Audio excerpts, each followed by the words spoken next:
বন্ধুত্ব সংসারের সব থেকে বড় সম্পর্ক। এই বন্ধুত্ব জীবনে মা, বাবা, ভাই, বোন এইসব সম্পর্ক আমরা বাঁচতে পারি না, কারণ এগুলি আমরা জন্মের সাথেই পাই।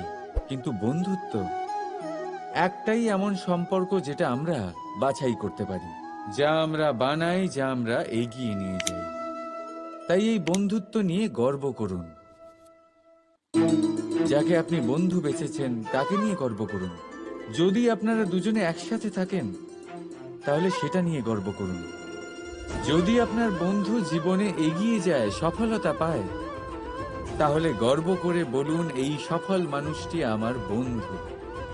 যদি আপনার বন্ধু কোনো কারণে পিছিয়ে পড়ে, কোনো বিপদে পড়ে যায়, তখনও গর্বের সাথে তার পাশে দাঁড়িয়ে বলুন যে এই মানুষটি আমার বন্ধু।